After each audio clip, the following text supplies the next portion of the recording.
有一个国家面积只有25000平方公里，比台湾还小1/3，人口刚刚突破1000万，60%国土是沙漠，一滴石油都没有，四面八方全是敌人。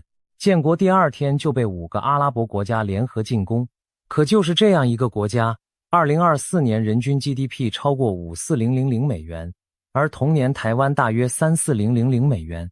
也就是说，这个沙漠小国的人均财富比我们多了将近60%。你可能会说，以色列有美国爸爸撑腰啊，但美国对以色列的军事援助每年大约38亿美元，占以色列 GDP 的比例不到1%。你靠这1%的援助就能解释人均54000美元的经济奇迹吗？显然不能。更夸张的是，它在纳斯达克上市的公司数量仅次于美国和中国，排名全球第3。你想想，全世界200多个国家和地区，英国、法国、德国、日本这些老牌经济强国都排在以色列后面，而以色列的人口只有他们的零头。在以色列，每1400人就有一家新创公司，它的研发支出占 GDP 比例高达 6.3%， 常年稳居全球第1，远超日本的 3.2% 和美国的 2.7%。 这是什么概念？就是说以色列人赚100块钱就要拿6块3毛钱出来搞研发。他建国至今不到80年，却已经拿下13座诺贝尔奖。而更惊人的统计数据是，全世界所有诺贝尔奖得主中，每5位就有1位是犹太人。犹太人占全球人口不到 0.2%， 却拿了 20% 的诺贝尔奖。这个比例你算算，是人口占比的100倍。英特尔、微软、苹果、Google、Facebook、IBM、三星，这些全球顶级科技巨头全都在以色列设有研发中心，250多家跨国企业在以色列建立了研发基地。以色列不产石油，不挖矿，没有廉价劳动力，连淡水都严重不足，凭什么让全世界最聪明的公司排着队去投资？今天这期影片，我们就来彻底拆解以色列经济奇迹背后的密码。看完你会发现，这个国家的崛起逻辑简直就像一部精心设计的逆袭剧本，每一步都踩在刀尖上，每一次绝境都被翻转成优势。而其中有些经验对我们台湾来说，可能比任何教科书都更有启发。故事要从1948年说起。那一年5月14日，以色列宣布建国。请注意，这不是一个正常的建国过程。犹太人在这片土地上消失了将近2000年。公元70年，罗马帝国摧毁了耶路撒冷的第2圣殿，犹太人被迫流散到全世界各个角落。此后的近2000年里，他们经历了中世纪的驱逐、近代的歧视，以及2战期间纳粹屠杀600万犹太人的浩劫。600万，这个数字相当于当时全欧洲1/3的犹太人口，整个族群差一点就从地球上被抹除了。1947年，联合国通过巴勒斯坦分治决议，决定在这片土地上分别建立一个犹太国和一个阿拉伯国。以色列接受了这个方案，但阿拉伯国家拒绝了。1948年5月14日，以色列建国。第2天，埃及、约旦、叙利亚、伊拉克、黎巴嫩5国联军就杀过来了。你能想象吗？一个刚出生的婴儿国家，连正规军都还没组建完毕，武器装备严重不足，有的士兵甚至只有1把旧步枪和几发子弹，就要同时面对5个国家的正规军进攻。但犹太人有一句话叫做没有选择，他们真的没有退路，背后就是地中海，输了就是再一次的灭族。结果呢，他们硬是打赢了独立战争，但代价是惨痛的，全国 1% 的人口在战争中阵亡，换算到今天的台湾，相当于23万人死亡。打完仗之后，以色列面对的经济现实更加残酷，大量犹太难民从世界各地涌入。1948年到1951年，短短3年间，以色列人口从60万暴增到130万，翻了1倍还多。这些移民来自70多个国家，说出不同的语言，有着完全不同的文化背景。国家一穷二白，外汇储备几乎为零，粮食严重不足，政府不得不实行配给制，每人每天只能分到少得可怜的食物。当时的以色列总理本古里安说过一句话：我们在建设一个国家的同时，还在打一场战争，还在接收比原有人口更多的移民。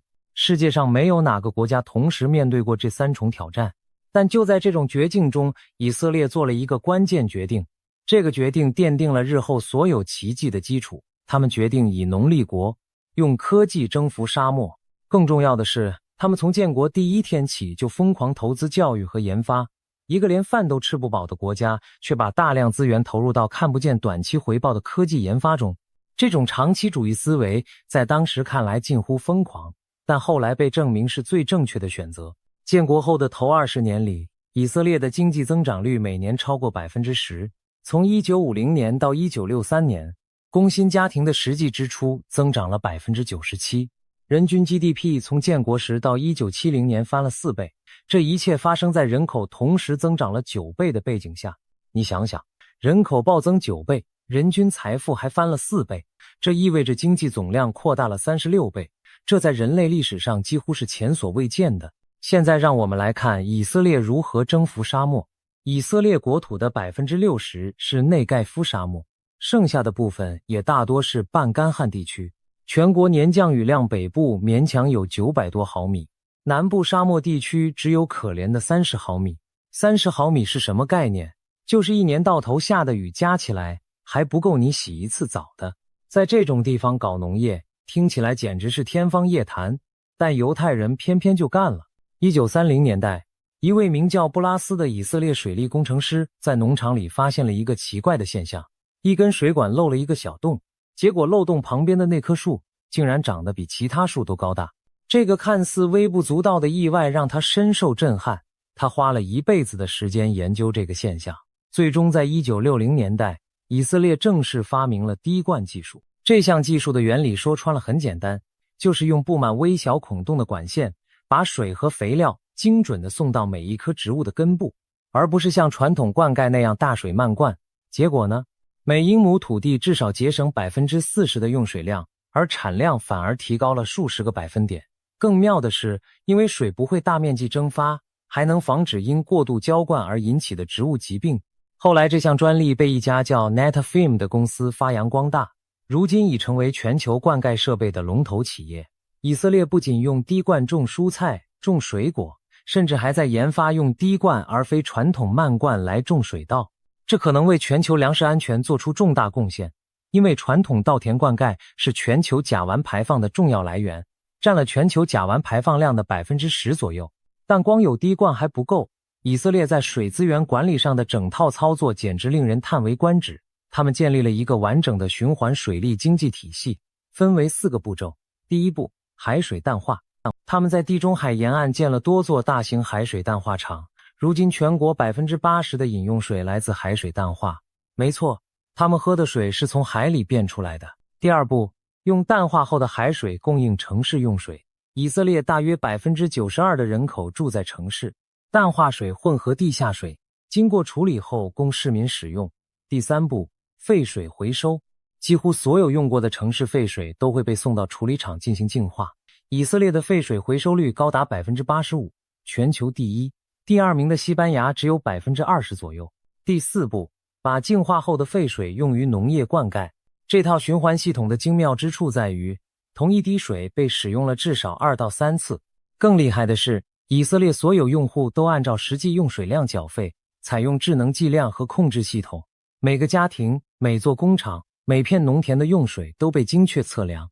在这方面，以色列水务部门的数位化程度超越了很多国家的其他产业。结果呢，以色列不但不缺水了，还有余力向邻国供水，每年向约旦输送大约1亿立方米的水，向巴勒斯坦也输送差不多的量。根据三边协议，他们还在研究每年额外向约旦增加2亿立方米供水的方案。一个 60% 国土是沙漠的国家，竟然变成了卖水的国家，水技术出口更超过22亿美元。这不是魔法是什么？在农业科技的加持下，以色列在沙漠里建造温室，种番茄、养鱼，用危险水灌溉耐旱作物。他们培育出各种节水和抗旱的新品种。如今以色列不仅粮食自给自足，还向欧洲大量出口新鲜蔬果和鲜花。冬天你在阿姆斯特丹花店里买到的玫瑰，很可能就是从以色列的沙漠温室里长出来的。目前大约有400家农业及食品科技新创企业在以色列注册。替代蛋白质、精准农业、食品科技已经成为以色列下一波创新浪潮的重要方向。建国初期，以色列发展出一种独特的集体农场制度，叫做基布兹。在基布兹里，所有成员共同劳动，共同分享成果，没有私有财产，连孩子都是集体抚养的。这种制度听起来很像共产主义，但它完全是自愿的，而且效率极高。另一种合作社形式叫莫沙夫，由独立的家庭农场组成，各农场互相合作，共享资源。这两种形式加起来，提供了以色列 79% 的新鲜农产品。基布兹的集体主义精神后来深刻影响了以色列的创业文化。当你从小就习惯和一群人一起合作解决问题时，长大后要组建创业团队，那简直是本能。接下来我们来说以色列经济奇迹最核心也最独特的一个密码，那就是它的全民义务兵役制度。在以色列，年满18岁的公民，无论男女，都必须服兵役。男性服役2年8个月到3年，女性服役2年，没有例外，没有后门。你是富二代也得去，你是天才少年也得去。高中毕业后不是先上大学，而是先去当兵。当完兵，很多人还会花1年时间去世界各地游历，所以以色列人上大学的时候通常已经21、22岁了，比亚洲学生大了3、4岁。但这3、4年的差距恰恰造就了以色列年轻人更成熟的心智和更明确的人生目标。你可能会问，当兵怎么会跟经济扯上关系？这就是以色列最天才的设计，他们的军队不只是打仗的机器，更是一座超级人才孵化器。在军队里，18岁的年轻人被扔进真实的生死压力中，要学会在极端条件下独立思考和解决问题，要和来自完全不同背景的人组成团队完成任务。更重要的是，以色列军队有一个全世界独一无二的文化特征，就是鼓励下属质疑上级的命令。没错，你没听错，在以色列军队里，如果一个基层士兵觉得长官的战术安排有问题，他不仅可以提出质疑，而且被鼓励这么做。这和大多数国家的军队文化完全相反。以色列人的逻辑是，在战场上，一个错误的命令可能意味着全军覆没，所以比起盲目服从，他们更需要每个人都能独立思考，发现问题并提出更好的方案。这种文化后来被直接带进了以色列的商业世界。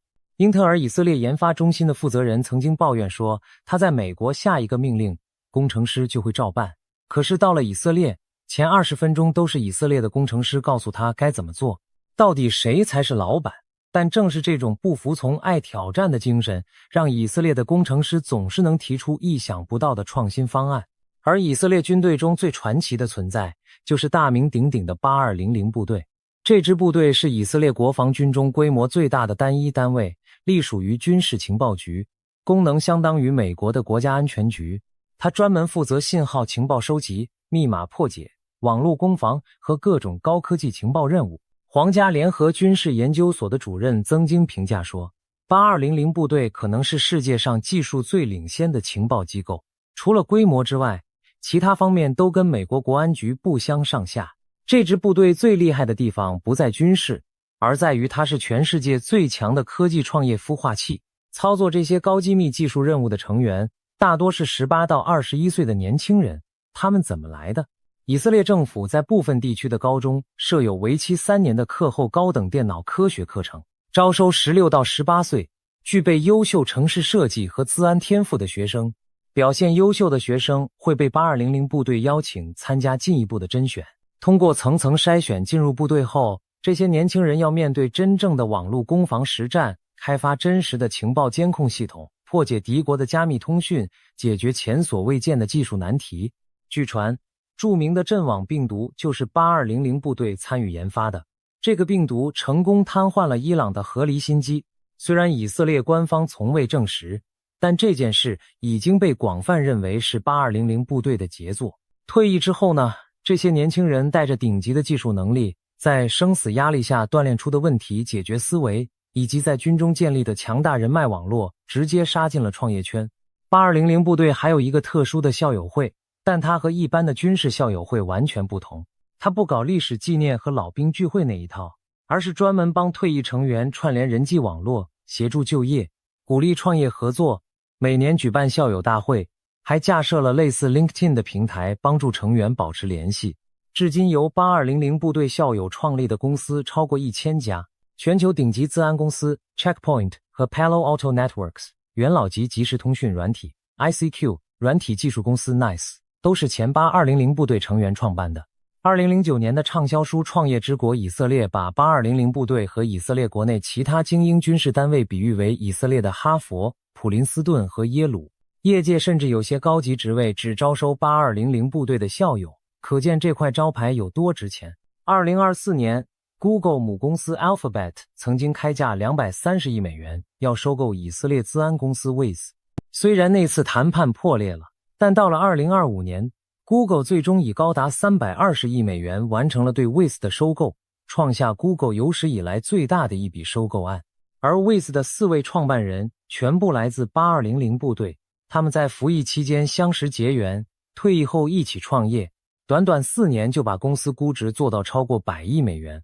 这不是个案，这是以色列创业生态的日常。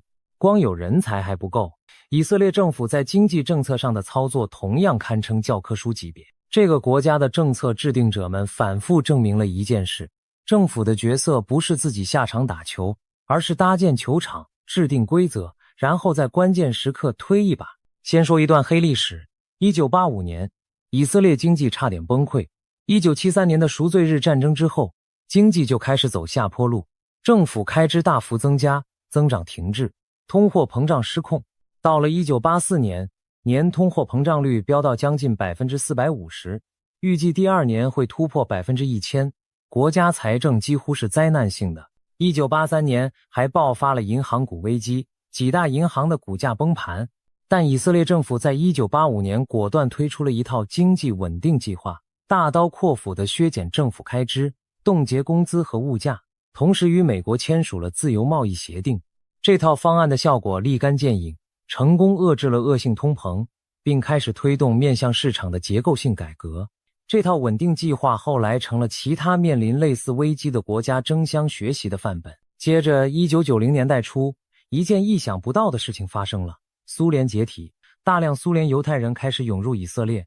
短短几年内，将近100万人移民到这个当时只有400-500万人口的小国，这相当于人口一夜之间暴增 20%。 换作别的国家，光是住房、就业和语言培训就够焦头烂额的。但以色列发现了一个巨大的宝藏，这些苏联移民中，大约1/3是受过高等教育的工程师和科学家。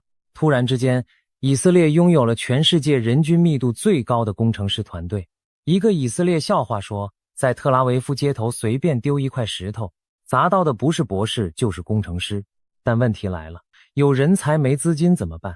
在1993年之前，以色列几乎没有创业投资产业，全国只有一个活跃的创投基金。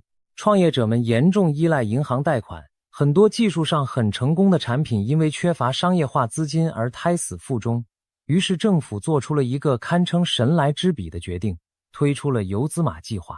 游资码在希伯来语中是倡议的意思。政府拿出1亿美元，其中2000万美元成立了一个由政府直接运营的投资基金，另外8000万美元用来和国内外投资者按照 40% 比 60% 的比例共同成立10个独立的创业投资基金。也就是说，政府出40%钱，民间出60%钱。但政府设计了一个天才般的激励机制，5年之内，民间合作方可以用原价加少量利息买回政府持有的股权。这意味着什么？如果投资成功了，超额收益全部归民间投资者；如果投资失败了，政府替你分担了 40% 的损失。这个条件对国际投资者来说几乎是无法拒绝的。更聪明的是，游资码计划刻意要求引进国际顶级的创投管理经验，政府甚至刻意不让本土金融机构独占，而是积极拉拢美国和欧洲有实战经验的创投经理人来以色列设立基金。这些国际老手带来的不只是资金，更是矽谷式的创投运作方法论，如何筛选项目，如何做尽职调查，如何设计股权结构，如何规划退出路径。游资码计划的效果是爆炸性的。到了2000年，以色列的创投产业管理的资产已经从几乎为零飙升到超过27亿美元。10个游资码基金投资的公司中，有23家成功登陆纳斯达克。政府在1997到2005年间陆续出售了自己的持股，获利是当初投入的2到3倍。也就是说，政府不但没花纳税人的钱，还赚了一笔。同时成功催生了一整个自给自足的创投产业。到了2000年代，民间创投已经完全取代了政府的角色，以色列的创业生态系统进入了良性循环。2024年，以色列创新署还推出了游资马 2.0 计划，用 1.55 亿美元的政府资金撬动7亿美元的民间机构创投投资。这说明，即使30年后，以色列政府依然在用同样的逻辑思考，不是自己做，而是撬动市场。有了人才，有了资金，有了制度，以色列的高科技产业开始了爆发式成长。在特拉维夫沿海地带，一个叫做细溪的高科技走廊拔地而起。瓦迪在希伯来语中是谷地的意思，所以细溪就是以色列版的矽谷。这个面积不到6000平方公里的区域，聚集了数千家高科技公司，密度之高，在全球范围内只有美国矽谷能与之比肩。以色列高科技产业的崛起有几个关键特征。第一是军转民的技术转化，以色列军方在电子战、信号处理、光电侦察、加密通讯等领域积累了大量尖端技术，这些技术在士兵退役后被转化为民用产品。举几个例子，以色列公司 Mobileye 的自动驾驶视觉技术底层演算法脱胎于军事光电侦察系统。英特尔在2017年以153亿美元收购了这家公司。以色列的铁穹防空系统背后的雷达和追踪技术也被改造应用于民用航空和自动驾驶领域，甚至连以色列军队开发的即时数据压缩技术后来都变成了商业通讯软体的核心组件。第二是小国大格局的出海基因。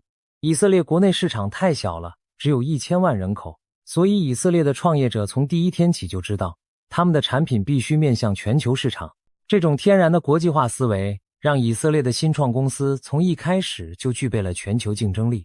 你在台湾用过的导航软体 Waze 就是以色列人发明的，后来被 Google 以11亿美元收购。全球第一个即时通讯软体 ICQ 也是以色列人发明的，它是后来所有聊天软体的鼻祖，包括我们用的 Line 和微信，追根溯源都要感谢以色列人的创意。网站建设平台 Wix 也是以色列出品。第三是资安与国防科技的全球领导地位。由于长期处于实战状态，以色列在网络安全领域积累了无可比拟的实战经验。全世界1/3的网络安全独角兽公司是以色列企业。以色列的资安公司不是在实验室里模拟攻击，而是每天都在真实的网络战场上和敌国的骇客团队过招。这种实战经验是任何其他国家都无法复制的。截至目前，以色列的高科技产业占出口总额的 57% 以上，服务业占 GDP 将近 80%。 以色列经济的核心引擎已经从建国初期的农业彻底转型为以知识和技术为基础的创新经济。每年大约有1000到1500家新创公司在以色列诞生，人均风险投资金额全球第一，超过40家由以色列人创办的独角兽公司分布在世界各地。说到这里，你可能会问，这一切的根本驱动力到底是什么？答案是教育，但不是我们传统理解的那种教育。以色列的义务教育从5岁到18岁，但和我们亚洲国家的教育完全不同。以色列的小学生下午1点半就放学了，中学生3、4点放学，没有补习班，没有题海战术，没有排名压力。幼稚园的孩子整天就是游戏和玩耍，听起来很松散，对不对？但以色列的教育有2个核心原则，这2个原则塑造了整个民族的思维方式。第一个原则是鼓励提问和质疑。在犹太家庭里有一个传统，父母回家后不会问孩子你今天学到了什么，而是问你今天问了什么好问题。这个小小的差异蕴含着完全不同的教育哲学。学到了什么强调的是接收知识，而问了什么好问题强调的是主动思考和挑战既有框架。犹太传统中有一种叫做哈夫路塔的学习方式，就是2个人搭档辩论，互相质疑对方的观点。这种辩论式的学习从小就培养了以色列人不迷信权威、不接受标准答案的思维习惯。第2个原则是鼓励动手做。在希伯来语中，学习和教导是同一个字，这背后的含义是学到了知识就要分享出去，有了想法就要付诸实行。以色列正向心理学教授班夏哈在大学里开了一门课，学生上完第1堂课觉得很有启发，立刻就把这堂课改编成儿童版放到网络上教更多小朋友。这就是以色列人的风格，知行合一，即知即行。而18岁之后的军队经历更是第二次人格塑造。在军队里，年轻人学会了在极端压力下做决策，学会了和不同背景的人组成团队，学会了面对失败并从中复原。以色列有一个独特的文化概念，就是对失败的极度宽容。在以色列的商业世界里，如果你创业失败了，投资人不但不会嫌弃你，反而会认为你积累了宝贵的实战经验。以色列风投圈有一句话，我更愿意投资一个失败过2次的创业者，而不是一个从没试过的新手。希伯来大学的校长曾经被问过一个问题，为什么以色列建国不到80年就拿了13座诺贝尔奖，其中10座是在最近20多年拿的？他的回答很简单，因为犹太人喜欢创新，而且会把想法付诸实行，从家庭到学校，从军队到职场，整个社会形成了一条完整的创新链条。一个以色列的笑话说，一位犹太妈妈带着2个年纪还小的儿子，她向别人介绍时总会说，这2个孩子未来不是工程师就是创业家。在以色列，创业不是少数精英的专利，而是一种全民运动。除了家庭教育和学校教育，以色列的大学系统同样在创新生态中扮演着关键角色。以色列拥有多所世界顶级的研究型大学，耶路撒冷的希伯来大学是爱因斯坦参与创建的，已经走出了7位诺贝尔奖得主。以色列理工学院被称为以色列的 MIT， 在工程和自然科学领域享有盛誉。魏茨曼科学研究所更是基础科学领域的重镇。这些大学不仅培养人才，更是科技成果转化的重要枢纽。很多以色列的突破性技术，最初的原型就诞生在大学实验室里，然后通过技术授权或师生创业的方式进入商业化阶段。以色列的大学还有一个独特之处，就是学生的年龄结构。因为所有人都要先服兵役再上大学，所以以色列大学里的本科生平均年龄大约22到24岁，比世界上大多数国家的大学生大了好几岁。这些经过军队洗礼的年轻人，带着更成熟的心智、更明确的目标和更丰富的实践经验走进教室。他们不是为了拿文凭而读书，而是带着真正的问题来寻找答案。很多人在军队服役时就发现了某个技术难题，退役后专门选择相关专业深入研究，最后把研究成果变成创业项目。这种问题导向的学习模式，效率远高于我们亚洲学生常见的先读书再找方向的模式。还有一个经常被忽略的因素，就是以色列独特的虎刺帕文化。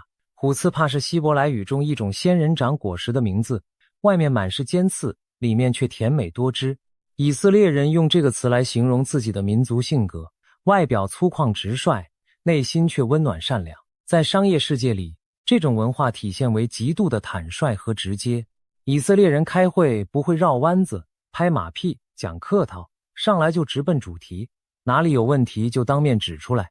这种沟通方式在其他国家可能会被认为无理，但在以色列的创业环境中，它大大提高了决策效率，减少了内部沟通的摩擦成本。一个以色列的创业团队能在几分钟内完成一次脑力激荡，因为每个人都在第一时间把最尖锐的意见摆到桌面上。而在很多亚洲公司里，同样的讨论可能需要好几轮委婉的暗示和反复的确认。另外不得不提的是，以色列面对逆境时展现出的那种近乎偏执的适应能力。举一个非常有趣的例子，2000年代初，全球网际网络泡沫破裂，大量以色列新创公司倒闭，经济陷入低迷。同时，第二次巴勒斯坦大起义爆发，安全成本暴增，投资和旅游业大幅下滑，失业率一度飙升到2位数。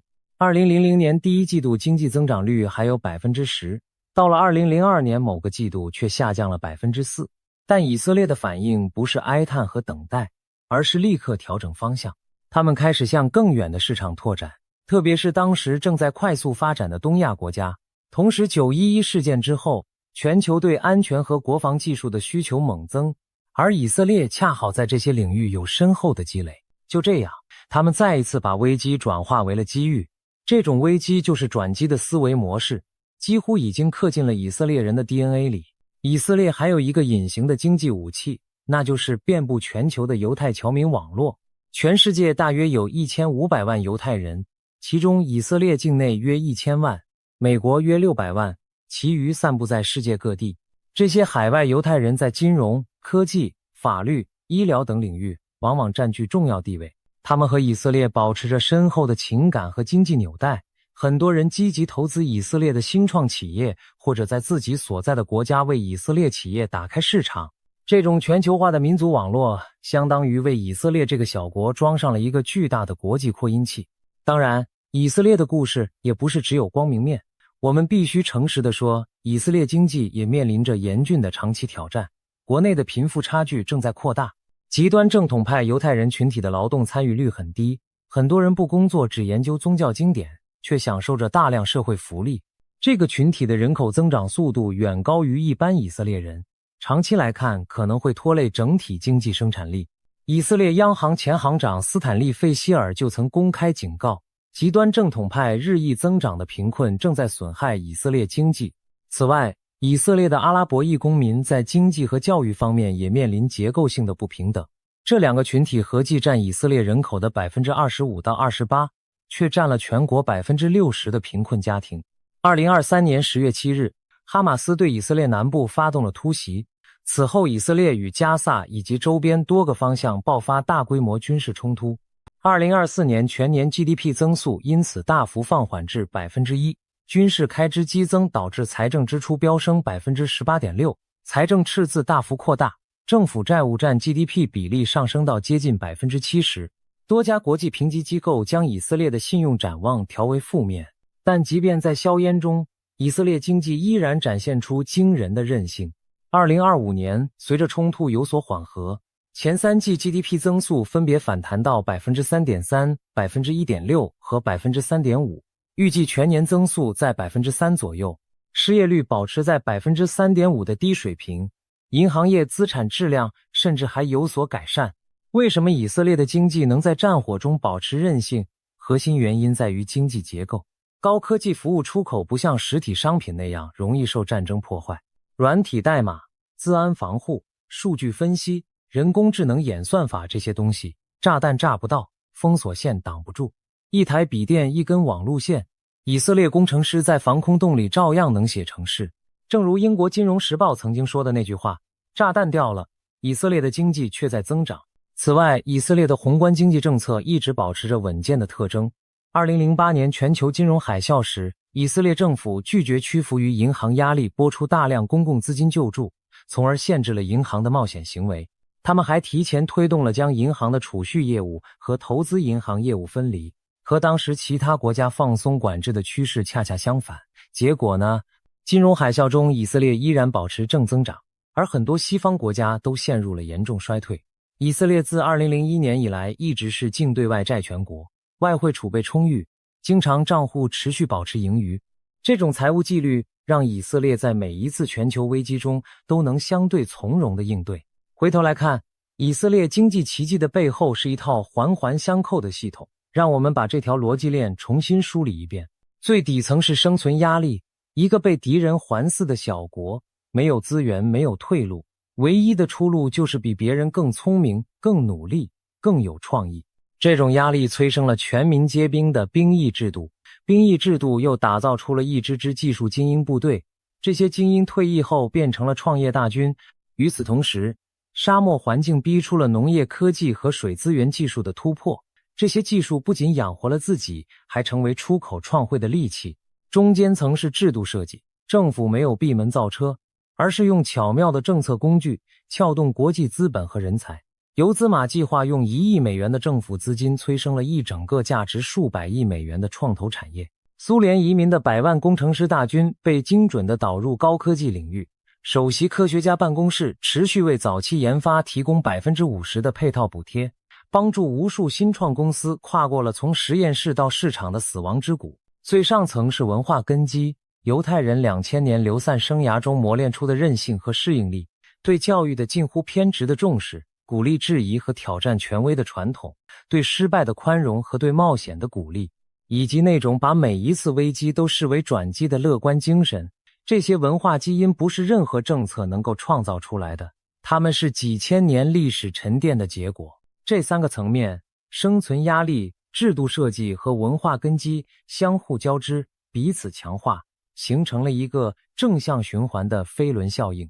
沙漠逼出了农业科技，战争逼出了军事创新，军事创新催生了民用技术，苏联移民带来了顶级人才，政府政策引来了国际资本，国际资本养大了创业生态，创业生态吸引了全球巨头，全球巨头又带来了更多的技术和人才。这个飞轮一旦转起来，就越转越快，越转越大。当然，没有任何一个国家的模式可以被原封不动地复制。以色列的奇迹根植于它独特的历史、地理、文化和地缘政治环境，但它的核心精神是可以被学习的，那就是把挑战转化为创新动力，把人才视为国家最宝贵的战略资产。对我们台湾来说，以色列的故事有太多值得深思的地方。我们同样是小型经济体，同样面对强大的外部压力，同样高度依赖高科技出口。台湾在半导体制造领域的优势举世无双，台积电是全球晶片代工的绝对霸主，但我们的优势高度集中在硬体制造端。如果看软体、资安、人工智能、金融科技这些领域，以色列已经远远走在我们前面。具体来说，以色列的经验至少有3点值得台湾借鉴。第一，军民融合的人才培育体系。以色列把义务兵役变成了培养高科技人才的摇篮，8200部队就是最好的范例。台湾同样有义务兵役制度，是否有可能参考以色列的模式，建立一套从校园到军队再到产业界的人才流动生态系？第二，政府的催化剂角色。以色列的游资马计划证明了政府不需要自己做创投，但可以用巧妙的政策设计撬动民间资本。台湾的国发基金和各类创业补助是否可以参考这种更市场化、更注重退出机制的模式？第三，教育对创新思维的培养。以色列从幼稚园就开始培养孩子的提问精神和动手能力，而不是死记硬背和标准答案。台湾的教育改革一直在推动，但在鼓励质疑、容忍失败、培养创业精神这些方面，我们是否还有巨大的改进空间？有趣的是，以色列和台湾之间其实早就有合作的火花。以色列被称为新创之国，台湾被称为规模化之国。以色列擅长从0到1的突破性创新，台湾擅长从1到100的高效率量产。如果这2种能力能够深度结合，那将是一个威力巨大的组合。事实上，台湾外贸协会已经在特拉维夫设立了台湾创新贸易中心，专门推动两地在高科技领域的合作。未来这种合作如果能进一步深化，对双方都将是巨大的机遇。以色列人常说一句话：上帝给了我们沙漠和敌人，我们还给世界科技和创新。这句话听起来很狂，但他们确实做到了。一个没有石油的沙漠小国，硬是靠脑子和胆量把自己变成了全球科技创新的顶级玩家。2025年，以色列新创企业的退出总额达到740亿美元，其中光是 Google 收购 Waze 一笔交易就占了320亿美元。即便在巴以冲突的阴影下，以色列的创新引擎依然在全速运转。而台湾人同样可以说，海峡给了我们压力和挑战，我们同样可以还给世界更多的可能性。关键不在于你拥有什么资源，而在于你如何把劣势变成优势，如何把压力转化为动力，如何把每一次危机都变成进化的跳板。这就是以色列教会我们的最重要一课。一个连水都没有的国家可以变成卖水的国家，一个连和平都没有的国家可以变成全球最有创新力的国家。那么我们台湾，一个拥有全世界最先进晶片制造能力的岛屿，还有什么是做不到的呢？